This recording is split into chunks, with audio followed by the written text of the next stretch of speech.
Hello friend, आज का हमारा टॉपिक है भारत का तटीय क्षेत्र। तो सबसे पहले हम जानते हैं कि भारत में पश्चिमी घाट और पूर्वी घाट का विस्तार किन किन राज्यों में है। तो सबसे पहले हम ये जानते हैं कि पश्चिमी घाट और पूर्वी घाट का विस्तार किन किन राज्यों में है।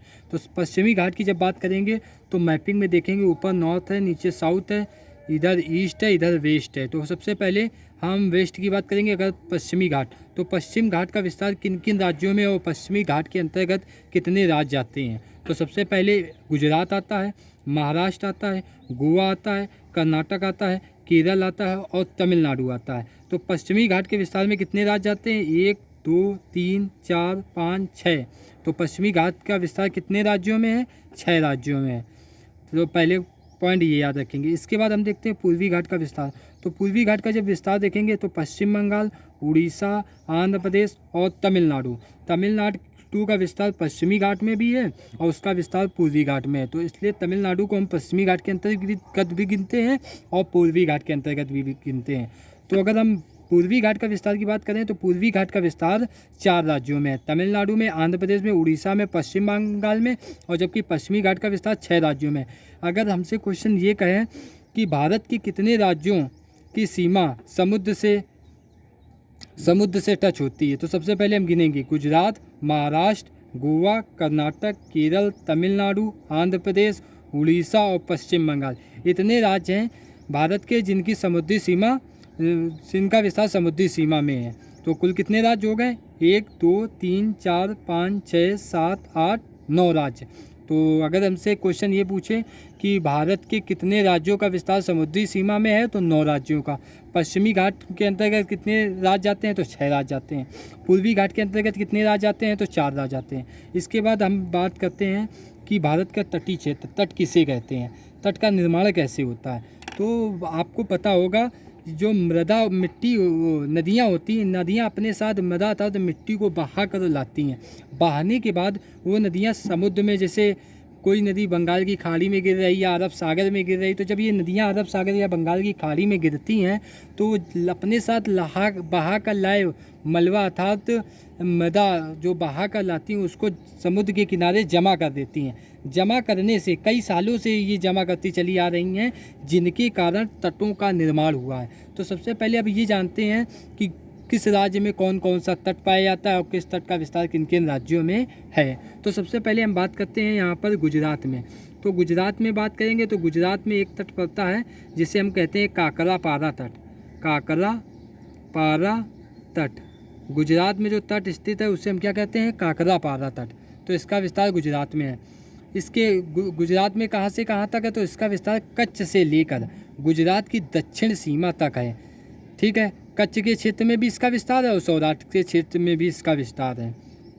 इसके बाद बात करते हैं कि कोंकण तट का विस्तार किन किन राज्यों में है। तो बात करते हैं गुजरात से ही चालू होता है और गोवा तक, गुजरात से लेके गोवा तक के विस्तार को हम कोंकण तट के नाम से जानते हैं। किस नाम से जानते हैं? कोंकण तट के नाम से, कोंकण तट। तो कोंकण तट का विस्तार किन किन राज्यों में है? गुजरात, महाराष्ट्र, गोवा। क्वेश्चन पूछ लेता है कि कोंकण तट का विस्तार किन किन राज्यों में है। ऑप्शन दे देगा, गुजरात दे देगा, महाराष्ट्र दे देगा, मतलब किन राज्य में नहीं है। तो गुजरात होगा, महाराष्ट्र होगा, गोवा होगा, कर्नाटक होगा।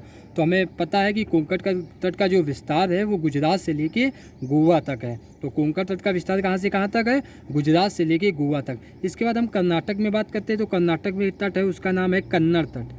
कर्नाटक में जो तट स्थित है उसका क्या नाम है? कन्नड़ तट है। कन्नड़ तट का विस्तार कहाँ है? तो गोवा से लेके कर्नाटक में एक क्षेत्र पड़ता है मंगलोर, कर्नाटक में मंगलौर पड़ता है। गोवा से लेके मंगलौर तक के क्षेत्र को, गोवा से मंगलौर तक के क्षेत्र को हम कन्नड़ तट कहते हैं। कहाँ से कहाँ तक? गोवा से लेके मंगलौर तक के क्षेत्र को हम कन्नड़ तट के नाम से जानते हैं। इसके बाद बात करते हैं केरल में। तो केरल में हमारा जो पड़ता है उस तट को हम क्या कहते हैं? केरल के जो तट हमारा पड़ता है उसे हम कहते हैं मालाबार तट। तो मंगलौर से लेके कन्याकुमारी तक के तट को, मंगलौर से लेके कन्याकुमारी तक के तट को, मंगलौर से लेकर कन्याकुमारी तक के तट को हम मालाबार तट के नाम से जानते हैं। इसके बाद बात करते हैं, ये तो पश्चिमी घाट के तट हो गए। पश्चिम घाट में कौन कौन से तट हैं? काकरापारा तट, कुंकण तट, इसके बाद कन्नड़ तट, इसके बाद मालाबार तट। तो 4 तट पड़ते हैं कहाँ पर? पश्चिमी घाट में। गुजरात में काकरापारा तट है, फिर गुजरात से लेकर गोवा तक हमारा कुंकण तट है, इसके बाद गोवा से लेकर मंगलौर तक हमारे कन्नड़ तट का विस्तार है, इसके बाद मंगलौर से लेकर कन्याकुमारी तक का हमारे मालाबार तट का विस्तार है। तो ये हमारे रहे पश्चिमी घाट के तट। इसके बाद पूर्वी घाट में जब आते हैं तो पूर्वी घाट में जब हम देखेंगे तो कन्याकुमारी अर्थात पूरे ये तमिलनाडु में किसका विस्तार है? तमिलनाडु में यदि हम बात करें तो तमिलनाडु में विस्तार है किसका? कोरोमंडल तट का, कोरोमंडल तट का। ग्रीष्मकालीन जब वर्षा होती है तो ग्रीष्मकालीन जो वर्षा होती है अर्थात पश्चिमी जो दक्षिण पश्चिम मानसून आता है, दक्षिण पश्चिम मानसून जब ग्रीष्मकालीन में वर्षा कराता है, गर्मियों में जो वर्षा कराता है तो वह वर्षा कहाँ होती है? मालाबार तट में होती है। जबकि शीतकालीन में जो मानसून आता है वो जो वर्षा कराता है वो कहाँ कराता है? तमिलनाडु में।